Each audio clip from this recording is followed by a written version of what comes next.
자, 이제 일을 했으니까 이제 좀 쉬어야겠죠. 휴게 시간인데요. 근로기준법 제54조는 사용자는 노동시간이 4시간인 경우에는 30분 이상, 8시간인 경우에는 1시간 이상의 휴게 시간을 노동시간 도중에 주어야 한다 라고 규정하고 있는데요.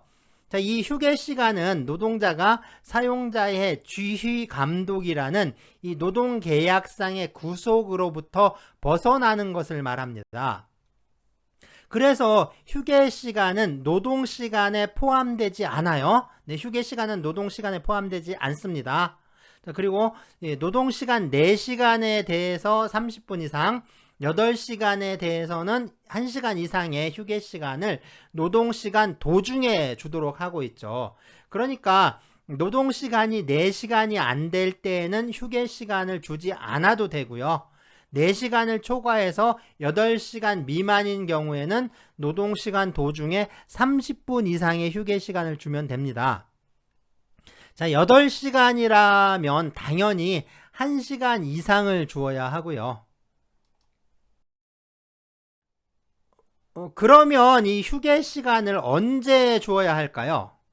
휴게 시간을 어떻게 주라고 이 휴게 시간을 주는 방법에 대해서 근로기준법에는 아무런 규정을 두고 있지 않은데요. 그렇다면 이 학교에서 쉬는 시간 주는 것처럼 학교에서 쉬는 시간 있죠. 그것처럼 1시간에 50분이라고 10분 쉬고 이렇게 휴게 시간을 쪼개줘도 되느냐? 뭐 이제 1시간당 10분씩 주는 거니까 4시간이면 40분이고 8시간이면 1시간 20분이니까요. 4시간에 30분 이상, 8시간에 1시간 이상이 되는 거잖아요. 자, 이런 식으로 휴게 시간을 줄 수 있느냐? 네, 휴게 시간은 이렇게 쪼개줄 수가 없습니다. 나누어 주면 안 돼요. 휴게 시간을 이런 식으로 쪼개서 이제 나눠서 준다면 휴게 시간을 규정한 근로기준법의 취지를 충족할 수 없게 되기 때문에 이렇게 세분화해서 줄 수는 없습니다. 그리고 원칙적으로 일시에 줘야 돼요. 그래서 만약에 이런 식으로 세분화된 휴게 시간을 주잖아요. 이거는 휴게 시간이 아니라 노동 시간으로 포함시킵니다. 그러니까 임금이 지급되는 시간인 거죠. 자, 그리고 휴게 시간을 주지 않거나 또는 노동자가 휴게 시간을 자유롭게 이용하지 못하도록 한 그런 사용자에게는 2년 이하의 징역 또는 2천만 원 이하의 벌금의 형사 처벌이 부과가 되고요.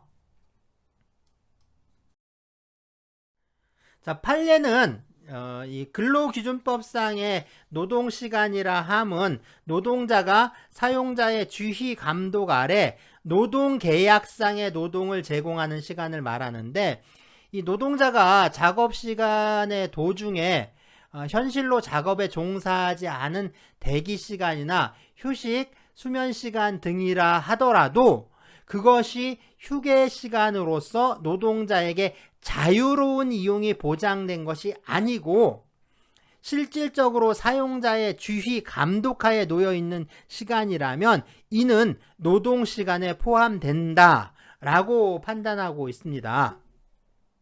자, 휴게 시간에 관한 가장 중요한 원칙이 여기서 나왔는데요. 바로 휴게 시간 자유 이용의 원칙입니다. 근로기준법 제54조 제2항은 이 휴게 시간은 노동자가 자유롭게 이용할 수 있다라고 해서 휴게 시간 자유 이용의 원칙에 대해서 규정하고 있는데요. 휴게 시간의 개념 정의상 사용자의 지휘 감독으로부터 완전히 해방되는 시간을 말하기 때문에 이 휴게 시간은 당연히 노동자가 자유롭게 이용할 수 있어야 합니다. 따라서 휴게 시간 중에 이 노동조합 활동의 일환으로서 사용자의 지시에 따르지 않고 이 유인물을 배포하는 행위를 하더라도 이게 시설 관리의 목적을 해하지 않는다면 이건 당연히 허용이 되는 거죠. 근무 시간 중에 이 작업량이 좀 현저히 적거나 또는 없는 그런 시간을 이용해서 근로기준법이 정한 휴게 시간 이상으로 좀 장시간 휴식하는 제도, 이런 거를 브레이크 타임 또는 크로스 타임이라고 하는데요. 이 근로기준법은 휴게 시간의 최저 한도만을 정하고 있기 때문에 뭐 더 많은 시간을 휴식하는 것을 불법이라고 할 수는 없습니다. 그래서 이 노동시간 도중 3시간, 4시간의 휴게 시간을 정하는 것도 이 업무의 특성상 필요하다면 허용될 수 있는데요. 그렇지만 이게 지나치게 긴 휴게 시간은 이 노동자들의 시간 활용이 어렵고 또 사용자가 초과 노동을 회피하기 위한 그런 탈법적 수단으로 악용될 우려가 있습니다. 따라서 뭐 이 기후나 작업 조건, 또 업무의 성격 같은 것들, 이런 것들을 좀 고려를 해서 긴 시간을 휴식할 필요성과 또는 객관적 타당성이 인정되어야 합니다. 또 단체 협약이나 취업 규칙에 미리 좀 정해져 있어야 하고요. 무엇보다 노동자가 휴게 시간을 자유롭게 이용할 수 있도록 보장이 되어야 합니다. 또한 이 실질적인 휴식이 가능하도록 필요한 조치가 뒷받침되어야 하고요. 이중으로 출퇴근하는 경우에는 이 사용자가 출퇴근 비용을 부담한다거나 또는 지원하는 그런 제도가 마련되어 있어야 합니다. 자, 우리나라에서 이 천재 영화 감독으로 불렸던 이만희 감독의 1968년 작품인데요. 2018년 작고한 이 신성일이 남자 주인공 역할을 맡았는데요. 참 잘 만들어진 영화입니다. 물론 이게 이제 우리 수업과 관련이 있는 건 아니고요. 이 영화의 제목이 휴일입니다. 그래서 이제 좀 올려봤는데요. 자, 휴일은 이 노동자가 사용자의 지휘 또는 명령으로부터 완전히 이탈하는 날을 의미하는데요. 근로기준법은 일주일에 평균 1회 이상 유급 휴일을 주도록 정하고 있고요. 위반 시에는 2년 이하의 징역 또는 2천만 원 이하의 벌금이 부과됩니다. 자, 주 1회에 유급 휴일을 가질 수 있는 노동자는 일주간의 소정 노동일수를 개근한 사람으로 한정이 됩니다. 따라서 개근하지 않은 노동자에게는 휴일을 주지 않을 수도 있습니다.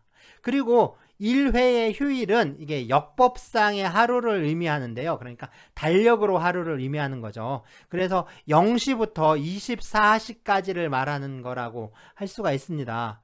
그런데 이게 교대 근무를 하는 경우에는 이게 딱 0시부터 24시를 맞추기 어려운 경우도 있을 수 있잖아요. 자, 이럴 때는 그냥 연속해서 24시간의 휴식이 주어지면 이걸 하루의 휴일로 볼 수가 있어요.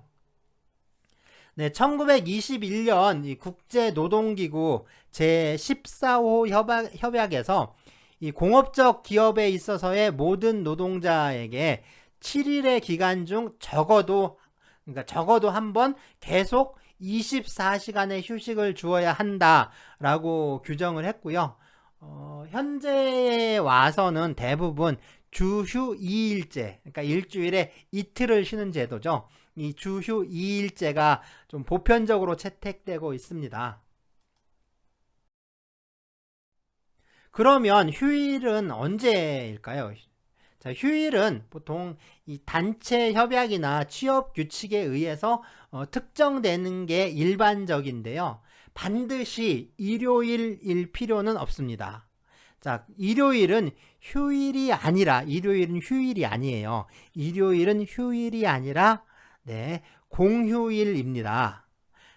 자, 근로기준법이 개정되기는 했지만 이 원래 공휴일이나 국경일은 이 노동법상의 휴일에 해당하지 않았어요. 그래서 이제 공휴일은 관공서의 공휴일에 관한 규정에 의해서 관공서가 쉬는 날로 공무원들에게는 적용이 되는데 이게 사기업체의 노동자에게는 직접 적용이 되지 않았습니다. 그래서 공휴일을 휴일로 할 것인지, 또 휴일로 한다면 유급으로 할 것인지 아니면 무급으로 할 것인지는 자, 그 기업의 단체 협약이나 취업 규칙에 따라 정해졌는데요. 2018년 3월 20일 근로기준법을 개정하면서 일요일을 제외한 공휴일을 유급휴일로 보장하는 규정이 신설이 되었습니다. 자, 이 규정이 일률적으로 시행되는 게 아니라 기업의 규모에 따라 좀 순차적으로 시행되고 있는데요. 그래서 2020년 1월 1일부터는 300인 이상 사업장, 그리고 2021년 1월 1일부터는 30인 이상 사업장에 지금 시행이 되고 있고요. 그리고 2022년 1월 1일부터는 5인 이상 사업장에 적용되게 됩니다. 그러면 공휴일은 언제일까요? 자, 공휴일에 대해서는 대통령령이죠. 이 관공서의 공휴일에 관한 규정에서 정하고 있는데요. 제2조입니다. 제2조에서 제1호에서 제11호까지 정하고 있는데요. 먼저 일요일이 공휴일이고요. 그 다음에 국경일 중에서는 3.1절, 광복절, 개천절, 한글날이 공휴일입니다. 그리고 1월 1일이 공휴일인데요. 이게 전에는 우리가 이제 신정, 구정 이런 말을 썼는데 이런 말들은 틀린 말입니다. 1월 1일은 신정이 아니라 그냥 서양력으로 새해죠. 서양력으로 새해인 1월 1일일 뿐이에요. 그러니까 1월 1일은 그냥 1월 1일입니다. 그래서 쉬는 거예요.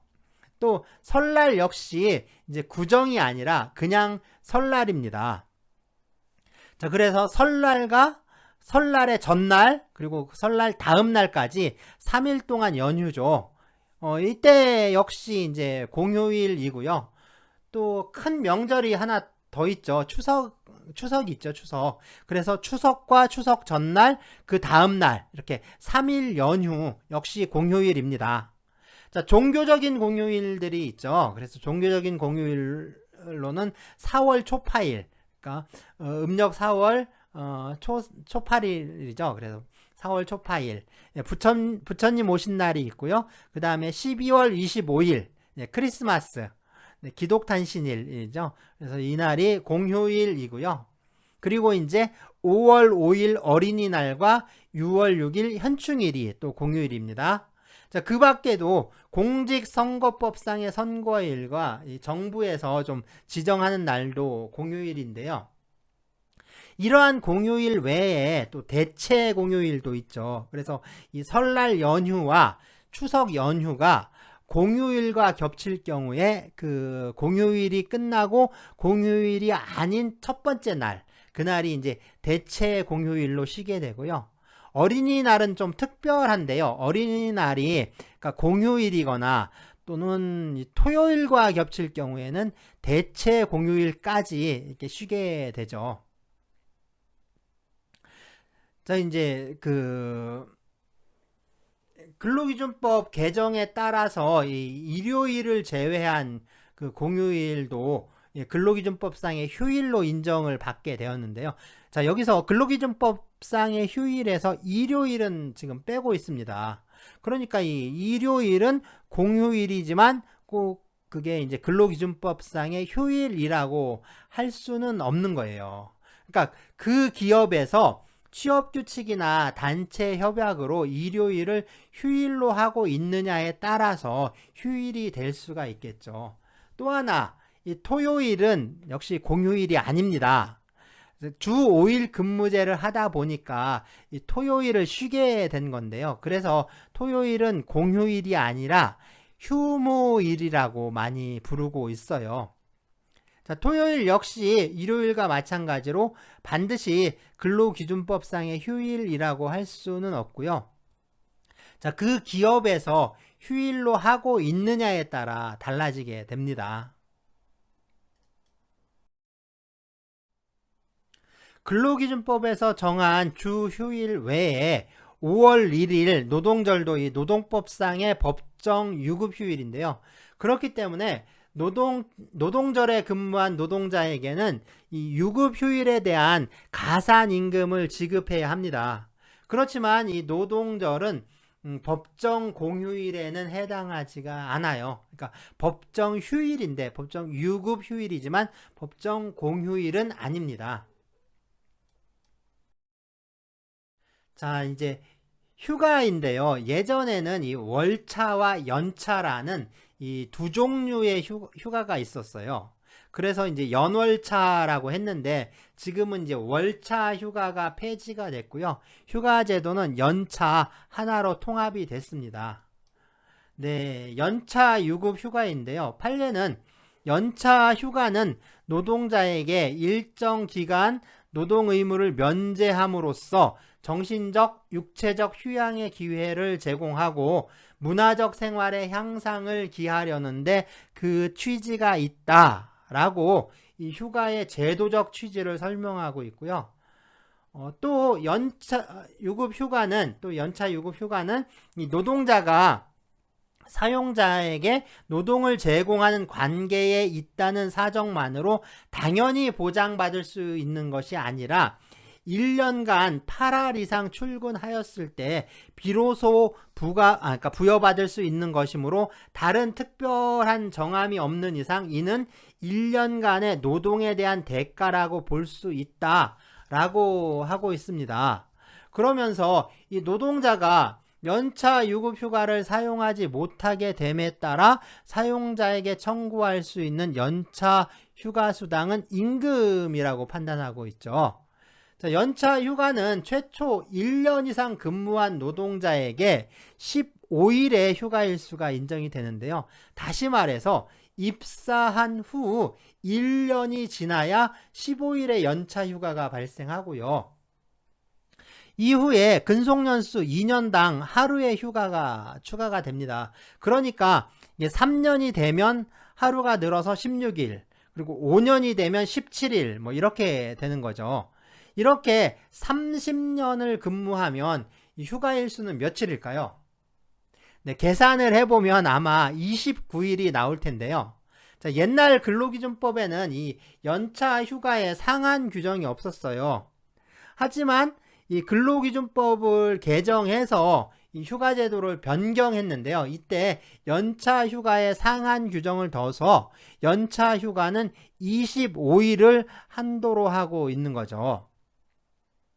자, 근속연수가 21년이 되면 연차 휴가 일수가 25일이 되는데 그 이후로는 늘어나지 않는 거예요. 자, 근속연수를 계산할 때 업무상 재해로 휴업한 기간, 뭐 여성 노동자의 산전 후 휴가 기간, 뭐 이런 것들 있죠. 이런 거는 근속연수에 당연히 포함됩니다. 당연히 포함이 되고요. 자, 연차 휴가는 입사한 후 1년이 되었다고 인정되는 게 아니라 이 소정 노동일에 80% 이상 출근을 한 노동자에게만 인정이 됩니다. 그래서 근속연수가 1년이 되지 않았거나 또는 출근 일수가 80%에 미치지 않는 그런 노동자에게는요, 이 15일의 연차 휴가가 인정되지 않는데요. 대신에 연차 휴가에 비례해서 1개월에 하루씩 휴가가 보장됩니다. 따라서 1년에 12일의 휴가가 보장되는 거라고 할 수가 있는 거죠. 그러면 1년에 15일의 휴가가 생기면 이게 군인들이 휴가 나오는 것처럼 15일의 휴가를 한꺼번에 다 써야 하는 거냐? 뭐 그건 아닌데요. 그러니까 휴가는 좀 모아서 필요한 만큼 쪼개서 쓸 수가 있습니다. 자, 이것을 적치 분할의 원칙이라고 하는데요. 그러니까 휴가는 1년간 15일의 휴가 기간을 1회에 모두 사용하여야 하는 것이 아니라 노동자의 자유의사에 따라 좀 적치해서 필요한 시기마다 분할해서 사용할 수가 있다라는 원칙입니다. 하지만 이 휴가의 적치는요, 이 국법상 월차 휴가의 경우에는 의미가 있었지만 현행 이 연차 휴가 제도 하에서 그다지 의미는 없습니다. 그러니까 국법상 월차 휴가는 매월 하루씩 발생해서 1년에 12일의 월차 휴가가 인정됐고요. 당시 연차 휴가는 또 10일이었어요. 이 월차와 연차를 합쳐서 모아두고 이제 그걸 모으면 1년에 22일이잖아요. 그러니까 이 22일을 모아서 필요할 때 필요한 만큼 쪼개 쓸 수가 있었습니다. 그러니까 이 적치라는 개념이 의미가 있었던 거죠. 그렇지만 현행법은 월차를 폐지하고 연차로 통일을 하면서 1년에 15일의 휴가가 그냥 통으로 발생해 버리니까 따로 모을 필요가 없는 거예요. 그래서 휴가의 적치라는 건 더 이상 의미가 없고 이 분할에 초점이 맞춰지게 되겠죠. 네, 그래서 이게 필요할 때마다 필요한 만큼 쪼개 쓸 수가 있다라고 했는데, 그러면 이거 어떻게 쪼개야 할까요? 휴가의 단위가 일, 그러니까 날을 기준으로 하니까 원칙적으로 이 일을 기준으로 이렇게 쪼개야 하는데요.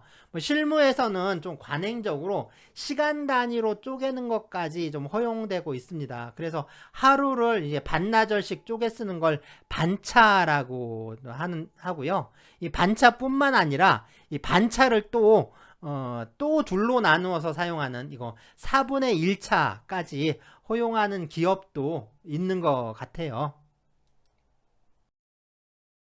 연차 휴가는 이 법이 정한 객관적 요건을 갖추면 당연히 발생하는 겁니다. 그러니까 노동자가 연차 휴가를 청구해야 비로소 발생하는 게 아니죠. 그렇지만 연차 유급 휴가는 이 노동자가 청구한 시기에 주어야 하는데요. 그러니까 연차 휴가는 근로기준법이 정한 요건만 충족하면 당연히 발생하는 것이지만 실제로 휴가를 사용하려면 노동자가 휴가를 청구해야 한다라는 거죠. 이것을 휴가 청구권이라고 하는데요. 사실상 이 휴가 청구권은 이미 발생한 휴가의 구체적 시기를 특정하기 위해서 시기 지정권을 정한 것에 지나지 않는다. 이렇게 보고 있어요. 그러니까 연차 휴가권과 시기 지정권은 좀 명확히 구별해야 한다라고 할 수가 있겠죠.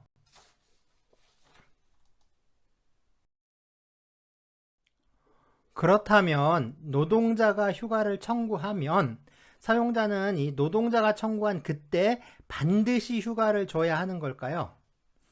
예, 국법상 월차 휴가의 경우에는 그랬는데요. 하지만 연차 휴가의 경우에는 이 시기 변경권이 인정됩니다.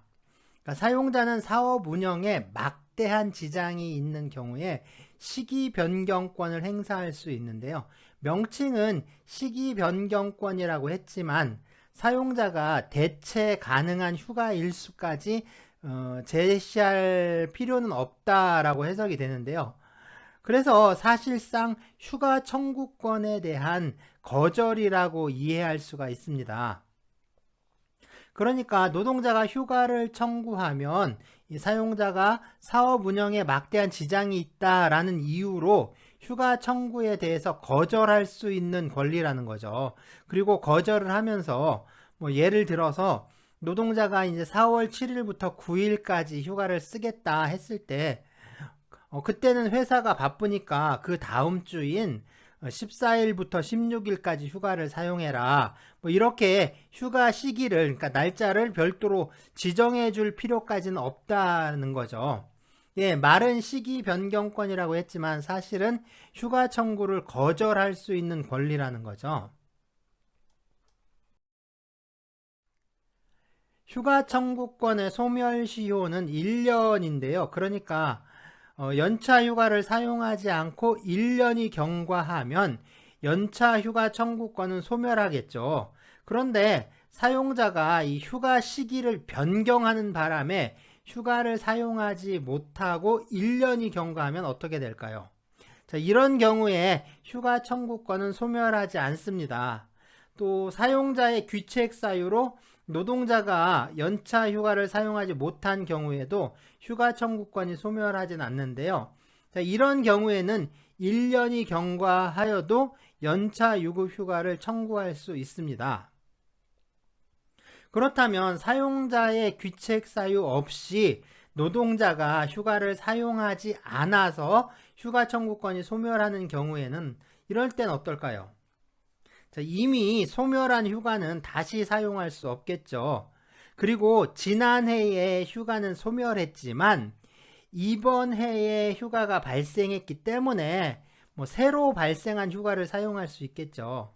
그러니까 작년 2020년에 휴가를 사용하지 않고 1년이 지나서 휴가 청구권이 소멸했어요.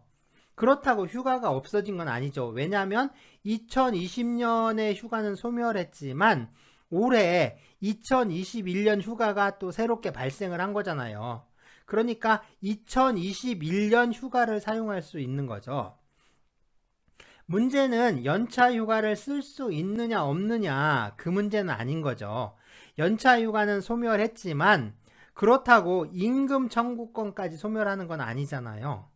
휴가 청구권의 소멸시효는 1년이지만 임금 청구권의 소멸시효는 3년이니까요. 유급휴가 청구권은 소멸하지만 유급휴가 수당 청구권은 남아있는 거죠. 그래서 사용자는 이 노동자가 연차 휴가를 사용하지 않은 경우에 이 사용하지 않은 휴가에 대해서 임금을 지급해야 하는데요.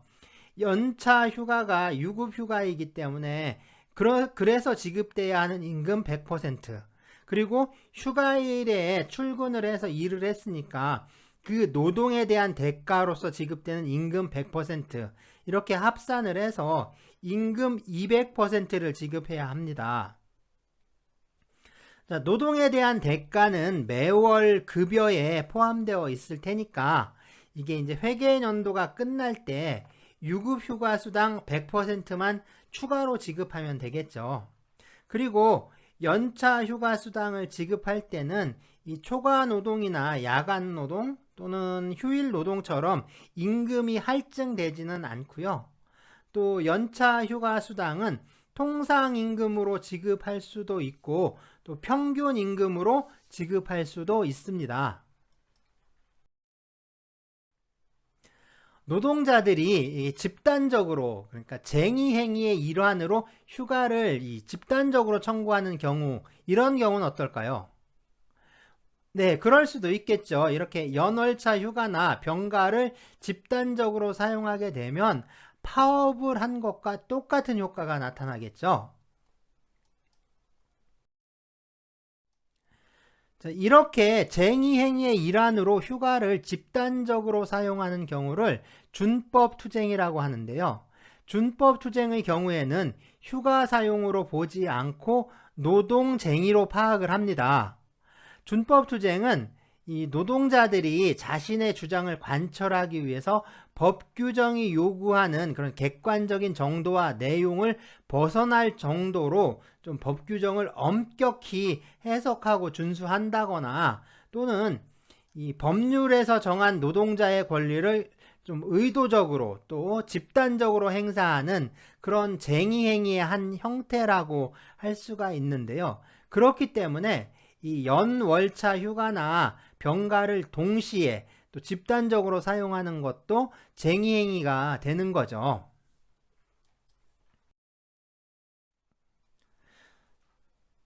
네, 도로교통법입니다. 도로교통법 제15조에 시장 등은 원활한 교통을 확보하기 위하여 특히 필요한 경우에는 시도 경찰청장이나 경찰서장과 협의하여 도로에 전용 차로를 설치할 수 있다라고 하고요. 이때 전용 차로는 차의 종류나 승차 인원에 따라 이 지정된 차만 통행할 수 있는 그런 차로를 말한다 라고 하고 있죠. 그리고 제2항에서 전용차로의 종류, 전용차로로 통행할 수 있는 차와 그 밖에 전용차로의 운영에 필요한 사항은 대통령령으로 정한다 라고 하고요. 제3항에서는 제2항에 따라 전용차로로 통행할 수 있는 차가 아니면 전용차로로 통행하여서는 아니 된다. 다만 긴급자동차가 그 본래의 긴급한 용도로 운행되고 있는 경우 등 대통령령으로 정하는 경우에는 그러하지 아니하다 라고 규정을 하고 있습니다. 자, 이렇게 전용차로로 설치된 것이 버스 전용차로인데요. 이 버스 전용 차로로는 그러니까 도로에서 버스만 다닐 수 있는 그런 차로를 말하죠. 경부 고속도로의 경우에는 서울에서 신탄진까지 이렇게 운영되고 있는데요. 가운데에 1차선을 그 버스 전용 차로로 운영을 하고 있죠. 서울이나 광역시처럼 큰 도시에는 그 일반 도로에서도 버스 전용 차로를 운영하고 있는데요. 중앙의 1차선에 이 버스 전용 차로를 설치하기도 하고 그 도로의 맨 가장자리 차선을 버스 전용 차로로 지정하는 경우도 있죠. 버스 전용 차로는 이 버스만 다니는 차로라는 뜻이니까 버스 이외에 승용차나 뭐 다른 차량은 이 차로로 다닐 수 없다라는 뜻인데요. 하지만 버스는 항상 이 버스 전용 차로로만 다녀야 하는 건 아니죠. 다른 차선이 붐비지 않는다면 이 다른 차선으로도 통행을 할 수가 있는 거죠. 그런데 이 다른 차선이 이렇게 이제 텅텅 비어 있는데 버스들이 모두 버스 전용 차로로 다닌다면 이럴 땐 어떻게 될까요? 승용차나 다른 차량은 한 대도 없는데 이 많은 버스들이 모두 그냥 다른 빈 차선을 이용하지 않고 버스 전용 차로로만 다니는 거예요. 그러니까 버스 전용 차선만 이용해서 버스들이 다니는데 이렇게 된다면 그러니까 그렇죠. 이렇게 이제 버스가 이렇게 운행을 한다면 그 정체가 되죠. 버스들이 밀리게 되죠.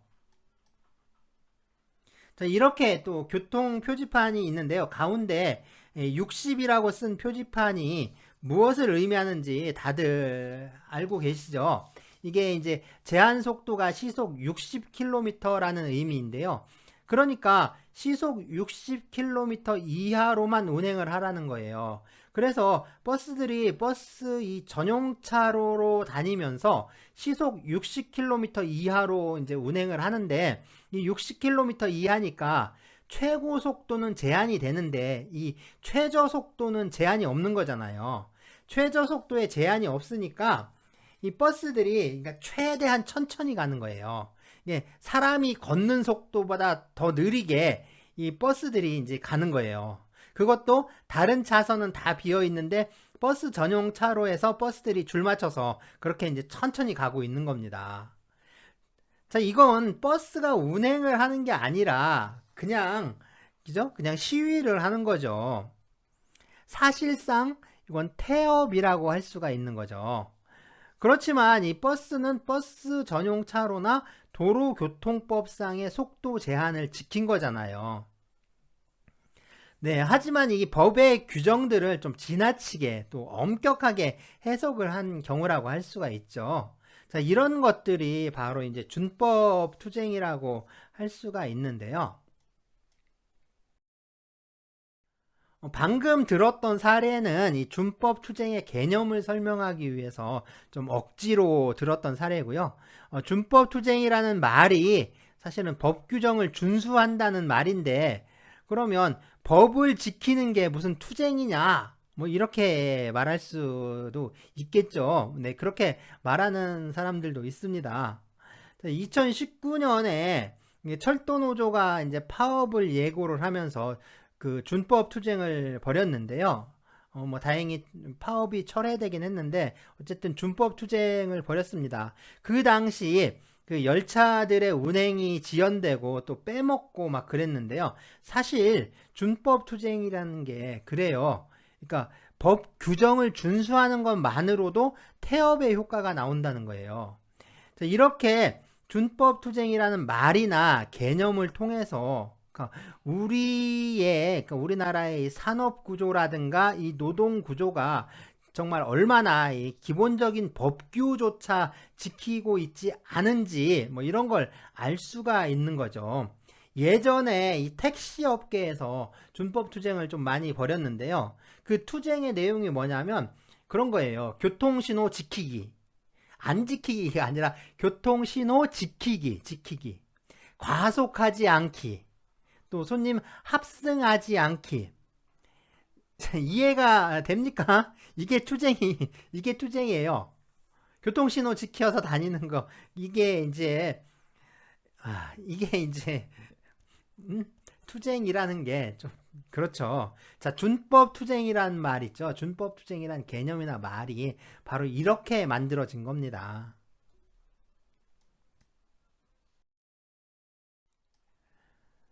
네, 프랑스 경찰들인데요. 이 프랑스에서 경찰은 뭐 그다지 인기 없는 직종, 이를테면 3D라고 하죠. 3D라고 하죠. 3D 업종의 하나로 취급을 받는다고 합니다. 뭐 일도 참 고되지만 이게 또 사회적으로 존중도 받지 못한다고 하는데요. 뭐 예를 들어서 우리 같은 경우에 길거리에서 다툼이 생겼을 때 그때 이 경찰 공무원이 있으면 이 경찰 공무원에게 도와달라고 하잖아요. 그런데 이 프랑스에서는 이 길거리에서 그 다툼이 생겼는데 네 이제 두 사람이 뭐 지금 옥신각신하면서 다투고 있는 상황이에요. 이때 경찰 공무원이 다가가서 무슨 일이냐 왜 그러느냐 뭐 이렇게 간섭을 하면 뭐 그때까지 서로 다투던 사람들이 그 두 사람이 이제 서로 합세를 해가지고 이 경찰 공무원을 공격을 하는 거예요. 넌 뭔데 껴들어? 넌 막 하면서 그런 식으로 이제 공격을 하는 거죠. 정말 그러니까 공권력이 아주 우스워지는 현장이 되는 거죠. 경찰 공무원이 그러니까 다른 공무원들보다 노동 강도도 세고 또 급여 수준은 한참 떨어지는 편이잖아요. 이게 뭐 우리나라도 그런데 외국도 대부분 비슷비슷한가 봐요. 그래서 노동 조건이라든가 뭐 근무 환경도 아주 열악한 편이고요. 뭐 이게 외국이라고 뭐 큰 차이가 있는 건 아니겠죠. 그런데 이 외국에는 이 경찰 노조가 있습니다. 노동조합이 있어요. 그래서 노동조합 활동을 할 수가 있는 거죠.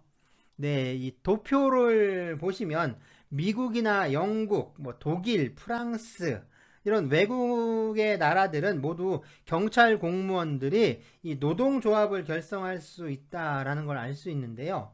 경찰을 포함해서 공무원 노동조합이 당연히 인정되죠. 예, 판사 노동조합도 있고요. 군인 노동조합도 있습니다. 왜냐하면 다들 공무원들이잖아요. 물론 경찰 공무원 노동조합의 경우에 대체로 단결권은 인정이 되지만 단체 행동권을 인정하는 경우는 아주 드뭅니다. 거의 없죠. 그러니까 파업을 할 수가 없는 거예요. 그리고 이제 단체 교섭권의 경우에는 좀 왔다 갔다 하는데요. 뭐 인정되는 나라도 있고 또 인정되지 않는 그런 나라도 있습니다.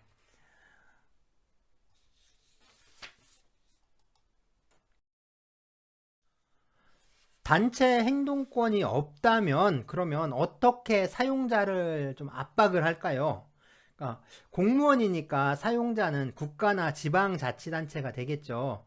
어쨌든 이 노동조합이 노동 조건을 개선하기 위해서는 사용자를 집단적으로 압박할 수 있는 그런 수단이 있어야 하잖아요. 그런데 단체 행동권이 없다라는 말은 이게 파업이 제한된다는 의미이고요. 그러니까 다른 방법들을 쓸 수 있는데 뭐 대표적인 게뭐 피켓팅이나 시위죠. 그래서 이렇게 시위를 벌이는 겁니다. 물론 이제 근무 중에 시위를 할 수는 없죠. 그러면 이제 파업이 되니까 근무 중에는 시위를 할 수가 없는 거예요. 하지만 이 경찰 공무원들이 교대로 근무를 하잖아요. 그러니까 근무 마치고 이 비번인 날에 피켓 들고 나와서 시위를 하는 거죠. 자, 지금 이 사람들은 이 프랑스 경찰 노동조합의 조합원들이고요. 지금 그러니까 시위를 하고 있는 겁니다. 그러면 네, 이렇게 이제 경찰들이 시위를 하면 이걸 누가 막아야 할까요? 시위를 하면 그 시위를 좀 막고 진압하고 그래야 되는데 경찰들이 시위를 하면 이제 누가 그걸 하느냐는 거죠. 네. 군인이요? 군인은 안 됩니다. 군인은 나설 수가 없고요. 군인이 나서면 큰일 납니다. 이 군인은 원래 외적의 침입을 막아야 하는 거죠. 계엄령이 내리지 않은 이상 국내의 치안을 그 군인이 담당할 수는 없습니다. 군인이 치안을 유지하는 거, 군인이 치안 유지를 한다? 그거는 이 후진국의 독재 정권의 이 대표적인 특징인 거죠. 우리나라에서도 이 30년 가까이 그런 일이 있었잖아요. 그래서 툭 하면 이 광화문에다가 탱크 세워놓고 뭐 군인들이 뭐 검문 검색하고 뭐 그렇게 해서 이제 쿠데타도 일어났던 거고, 또 광주에서 시민들을 학살한 것도 뭐 그런 과정에서 일어난 거죠.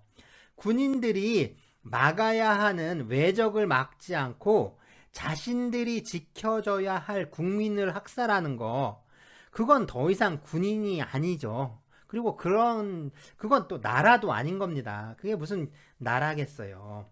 그래서 경찰이 시위를 한다고 해서 군인들이 나서서, 아니, 군인들을 시켜서 시위를 진압할 수는 없는 거예요. 그렇게 되면 나라의 질서가 무너져 버리는 겁니다. 그건 사실상 내란 상태에 빠졌다. 내란 상태라고 할 수밖에 없는 거죠. 자, 경찰이 시위를 하면, 아니, 이게 누가 시위를 하든 이 경찰들이 나와서 막고 또 진압을 해야 하죠. 그건 어느 나라나 마찬가지입니다. 그러니까 비번인 경찰들이 그 시위를 한다고 했잖아요. 그러면 근무 중인 경찰들이 나와서 막아요. 또 그 다음 날에는 어제 근무했던 경찰들이 비번이니까 이 사람들이 또 시위를 하러 나가요. 그러면 어제 시위했던 사람들이 오늘 근무하잖아요. 그럼 이 사람들이 이제 또 시위를 막으러 나가요. 참, 그렇죠. 네, 그렇죠. 그래서 이게 시위를 막는 걸까요? 아니면 같이 시위를 하는 걸까요? 보세요. 이게 지금 저 사람들이 지금 시위 진압하러 온 사람들처럼 보입니까? 그냥 경찰 근무복을 입고 경찰 근무복 입고 있고 그냥 피켓만 안 들었다 뿐이지, 누가 봐도 그냥 이거 같이 시위를 하는 거죠. 이거 뻔하잖아요. 그래서 네, 이런 식으로 하는 겁니다. 뭐 이런 식으로 해서 월급도 좀 올리고, 노동 조건이나 노동 환경도 개선하고 뭐 그러는 거예요. 자, 그런데 이 프랑스 경찰 제도가 좀 특이한 게, 이 일반 경찰이 있고요. 이 국방 경찰이라는 게 있어요. 근데 이 국방 경찰은 일종의 이제 군인이라고 할 수 있는데요. 자, 외국에서 경찰 노조는 좀 일반적으로 인정받고 있는 추세지만 이 군인 노동조합은 좀 아주 드문 편입니다. 그래서 군인 노동조합이 인정될 수 없다라는 게 아니라, 이 군인 노조를 허용할 것인지 이거는 이 각 나라에서 그 나라의 법률에 이제 위임이 되어 있는데요. 아마 독일과 스웨덴에 이 군인 노동조합이 있을 거예요. 프랑스에서는 이 군인 노조까지 허용하지는 좀 않고 있나 봅니다. 자, 그러니까 일반 경찰은 이 피켓 들고 또 거리에서 시위도 하고 그러면서 이제 월급도 좀 올리고 처우도 좀 개선하고 뭐 그렇게 했는데, 자, 그러면 이제 일반 경찰의, 이제 정부에서 일반 경찰의 처우를 개선하면서 당연히 그럼 국방 경찰의 처우도 좀 같이 개선해 줘야 하잖아요. 그런데 뭐 이제 예산이 부족했는지 아니면 좀 그냥 얼렁뚱땅 넘어가려고 했는지, 근데 그렇게 안 해준 거예요. 그러니까 이 국방 경찰들이 열받은 거죠. 하지만 이제 군인 신분이라 이 단결권은 없는 겁니다. 근데 똑같이 경찰인데 누구는 그냥 일반 경찰로 배치가 돼서 노동조합 활동도 하고 근무 환경도 개선됐는데, 누구는 이 국방 경찰로 배치되는 바람에 이제 군인 신분이 돼버려서 노동조합도 인정 안 되고 뭐 처우 개선도 안 되고, 그러니까 이제 열받는 거죠. 그렇다고 나가서 또 시위를 할 수도 없는 일이잖아요. 또 시위는 못하죠. 군인이니까. 자, 우리나라도 그런데요. 이 군인이든 경찰이든 뭐 또 공무원이든 아니면 일반 직장이든 다 건강 검진을 받아야 합니다. 뭐 1년에 한 번인가 아니면 2년에 한 번인가 이렇게 건강검진을 받게 되어 있는데요. 어쨌든 건강검진을 받아야 하는데 이 건강검진이라는 게 언제 어느 병원이라고 딱 정해져 있는 게 아니라 건강검진을 받을 수 있는 기간이 있고 또 건강검진을 받을 수 있는 병원 목록이 있는데요. 자기가 편한 날 선택을 해서 이 건강검진을 받으러 가면 되는 거예요. 그래서 이 국방경찰로 근무하는 사람들도 이 건강검진을 받으러 가는 거예요. 그것도 이제 다 같이 같은 날, 같은 시각에 같은 병원으로 가는 겁니다. 혼자서 가는 게 아니라 그냥 단체로 가는 거죠. 그러면 단체로 이 한 병원에 같은 시각에 다 건강검진을 받으러 가면 한꺼번에 몰리게 되니까 이게 빨리빨리 끝나질 않죠. 그러면 이제 건강검진이 밀리니까 이 건강검진을 받는 사람들이 병원에서 길게 이렇게 줄을 서게 되잖아요. 그러니까 사람이 많으니까 이제 이 병원 밖에 도로까지 쭉 나와서 이제 아주 길게 쭉 줄을 서게 되는 거예요. 더군다나 이 건강검진을 받으러 갈 때는 이 편한 복장으로 가면 되는데 이 군인 정복을 딱 차려입고 가는 거예요. 지금 사진은 그 프랑스 일반 경찰 노조 사진이고요. 옷도 이게 이제 정복이 아니라 그냥 일반 근무복입니다. 그죠? 이 국방경찰은 군인 신분이니까 옷도 이제 군복이고요. 더군다나 정복은 멋있겠죠. 네, 이제 그런 차림으로 사람들이 이제 길게 줄을 서 있다고 생각을 해봅시다. 그러면 그걸 보는 다른 사람들은 이거 어떻게 생각을 할까요? 이게 이제 피켓을 들었다거나 뭐 이제 구호를 외치는 것도 아니고 그냥 아무 말도 안 하고 있긴 한데 그렇게 이제 길게 줄을 쭉 서 있다는 거 그냥 줄을 서 있다는 것 자체가 일종의 이제 시위라고 할 수가 있죠. 그러니까 꼭 구호를 외쳐대고 뭐 팔을 흔들어 대면서 막 도로를 행진하고 이런 것만 시위라고 할 수 있는 건 아니죠. 이럴 땐 이 침묵만으로도 그러니까 아무 말 없이 그냥 침묵하고 있는 거 그거 자체만으로도 굉장히 많은 목소리를 낼 수가 있는 거죠. 그리고 조용히 진짜 아무 말 없이 서 있기만 했지만 정말 아주 큰 목소리를 내는 거잖아요. 그리고 이제 일반 시민들도 다 아는 거예요. 왜 저러는지. 그걸 다 알고 있는 거죠. 그렇다면 이 결론은 어떻게 됐을까요? 군의 명예를 실추하고 허가받지 않은 집단 행동을 했다라고 해서 징계를 받았을까요? 자, 우리나라의 그 편협한 기준으로 생각하면 안 됩니다. 우리나라 같은 경우에는 당연히 그랬겠죠. 당연히 그렇게 했을 텐데, 네, 그 우리나라의 그런 참 그런 기준으로 생각을 하면 안 돼요. 이 파업이라는 거 있죠. 파업이라는 거는 민주주의를 시험하고 또 민주주의를 훈련하는 장이라고 할 수가 있습니다. 물론 시위도 마찬가지고요. 자, 물론 이제 이건 파업은 아니지만 어쨌든 마찬가지예요.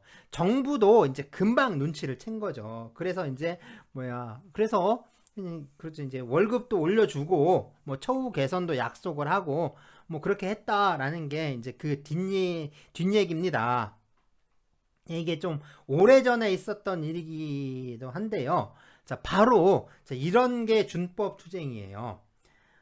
건강검진을 받을 권리는 뭐 우리 경우에 이 국민건강보험법에 의해서 인정되는데 어쨌든 노동자의 권리이기도 합니다. 그런데 이 건강검진을 받을 권리를 노동자들이 한꺼번에 사용하니까 마치 집단 행동을 하는 것 같은 효력이 발생하잖아요. 이런 것이 준법 투쟁입니다. 물론 준법 투쟁의 전부는 아니고요. 네, 준법 투쟁의 방식도 아주 다양합니다. 그래서 일반적인 사업장의 경우에는 뭐 정시에 출근하고 정시에 퇴근을 한다거나 뭐 잔업이나 특근과 같은 이제 시간의 노동을 거부하는 거 뭐 이런 것들이 준법 투쟁으로 좀 많이 활용되고 있습니다. 자, 휴가를 사용하지 않았을 때 이 사용자는 노동자가 사용하지 않은 휴가에 대해서 임금을 지급해야 한다라고 했는데 네, 꼭 그런 것만은 아닙니다. 이게 연차 휴가 사용 촉진 제도가 있는데요. 2003년 9월 15일 근로기준법을 개정하면서 그때 도입한 제도입니다. 그래서 이제 사용자가 노동자에게 적극적으로 아주 적극적으로 휴가 사용을 권유했는데도 이 노동자가 휴가를 사용하지 않은 경우에는 이 사용자의 연차 휴가수당 지급 의무를 면제해 주는 제도인데요. 이 사용자의 악용 방지를 위해서 좀 엄격한 요건을 요구하고 있다고 이렇게 얘기를 해요. 자, 근로기준법이 계속 개정이 되면서 이러한 요건도 많이 완화되는 추세라고 할 수 있습니다. 그래서 뭐 강의 안에 보면 사용자의 악용 방지를 위하여 휴가 사용 기간 만료 3개월 전에 사용자가 노동자에게 휴가 사용 시기의 지정을 서면으로 요구하고 라고 했는데, 여기 3개월이라고 했는데 이 3개월은 옛날 얘기고요. 지금은 이게 6개월입니다. 6개월로 바뀌었어요.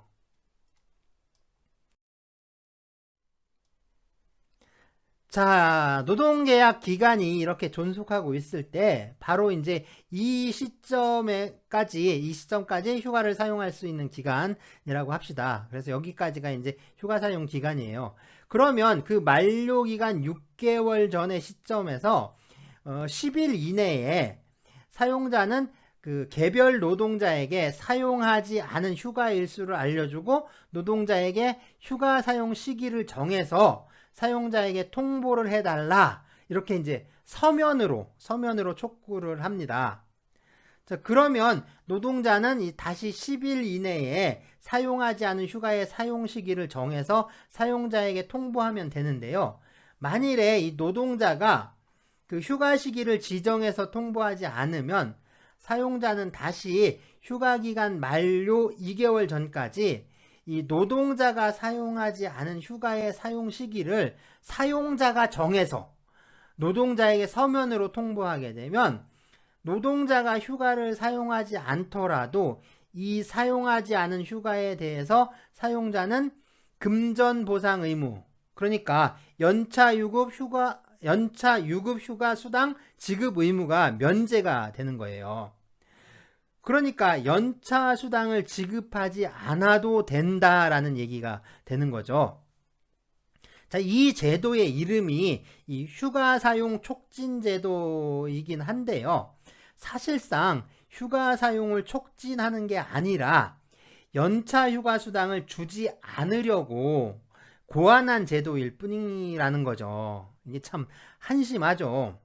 휴가를 사용하게 하려는 게 아니라 휴가를 사용하지 않고 일한 노동자들에게 유급 휴가 수당을 주지 않으려고, 그러니까 그거 주는 게 아까워서 그걸 주지 않으려고 이런 제도를 고안해 낸다는 게 이게 참 한심한 일이죠. 자, 이런 걸 생각할 수 있는 머리로 노동자들이 어떻게 휴가를 잘 사용할 수 있을지, 정말 휴가 사용을 促진할 수 있는 제도가 무엇인지를 고민해야 되는데, 이게 이제 돈 주기가 아깝다고, 그러니까 돈을 안 줄 수 있는 방법을 자꾸 고민하고 있으니까, 이게 어떻게 보면 우리 스스로 이 선진국으로 가는 길을 자꾸 걷어차는 짓이 되는 거죠. 이게 선진국으로 갈 수 있는데 이걸 자꾸 이제 우리 스스로 안 가려고 노력을 하고 있는 것 같아요. 이게 이제 실제로 보면 회사의 회계 연도가 보통 1년을 단위로 하는데 그 1년이 끝나고 또 새로 시작하는 그 시기가 그 회사에서 가장 바쁘죠. 그러니까 회사에서 휴가를 가라고 휴가 시기를 지정해 줘도 사실은 못 가는 거예요. 그 바쁜 시기에 휴가를 갔다가 무슨 욕을 먹겠습니까? 그러니까 자, 연차 휴가를 써요. 연차 휴가를 쓰고 그리고 출근을 하는 겁니다. 그러니까 휴가원을 내고 휴가를 가긴 가는데 이게 어디로 가냐면 자기 회사에, 그죠? 자기 책상 앞으로 휴가를 가는 거예요. 휴가 중에 나와서 이제 일을 하는 거죠. 참 휴가를 보람차게 보내고 있죠. 이게 현실입니다. 또 그럴 수밖에 없는 게 휴가 보내준다고 해서 진짜 휴가 갔다 오면 책상을 빼버리는 거예요. 책상 빼버릴 수도 있는 거죠.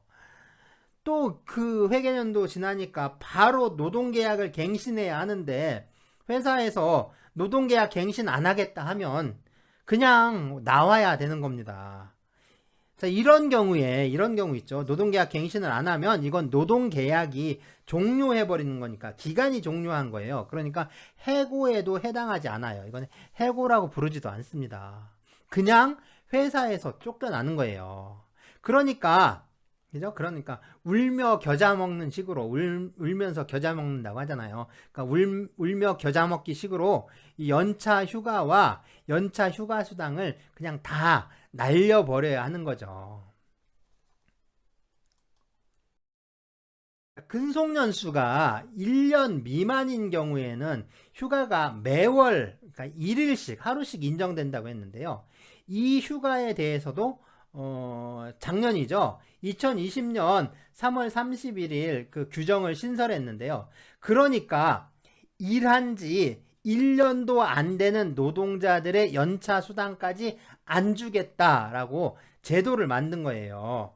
이게 그 연차 휴가와 차이는요. 6개월과 2개월이 아니라 휴가 만료 3개월 전을 기준으로 10일 이내에 통보하고 노동자가 그 휴가 시기를 정하지 않았을 때는 사용자가 1개월 전까지 휴가 시기를 지정해서 통보하도록 하고 있어요.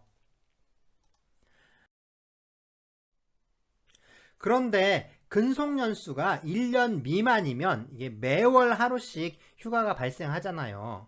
그러니까 3개월 전에 통보를 한 이후에도 휴가가 발생하게 됩니다. 그러니까 3개월 전에 통보를 하였다면 그 후에 며칠의 휴가가 발생할까요? 네, 3달이 남았으니까 3일의 휴가가 발생하나요? 하지만 마지막 달에는 근속연수가 1년이 돼버리잖아요. 그래서 하루가 아니라 15일의 연차 휴가가 생기게 됩니다. 그러니까 사실상 이틀인 거죠. 이 이틀에 대해서도 규정을 하고 있습니다. 사용자가 서면으로 촉구한 후 발생한 휴가는 최초 1년에 노동기간이 끝나기 1개월 전을 기준으로 5일 이내에 촉구해야 하고요. 노동자가 휴가의 사용 시기를 정하지 않으면 사용자는 10일 전까지 휴가 시기를 지정해서 통보하도록 하고 있습니다. 글쎄요, 이게 어떻게든 휴가를 사용하라고 다독여주는 그런 자상함 같은 게 느껴지나요? 참 이런 걸 보면 좀 치졸하다라는 생각이 들지 않아요? 잘해야 3일인데 3일밖에 안 되는데 그 3일치의 연차 수당조차 안 주려고 참 그거 안 주려고 참 안간 힘을 쓰고 있는 것 같아서 참 안쓰럽죠. 참 돈이라는 게 이런 거구나 하는 생각이 드는 거죠. 자, 누가 고안한 제도인지 이게 누구 머릿속에서 이런 생각을 한 건지 참 이게 야비하다. 치졸하고 야비하고 아주 그냥 이런 생각이 들죠. 자, 이럴 거면 차라리 연차 휴가를 주지 않는 거랑 아무런 차이가 없는 거잖아요.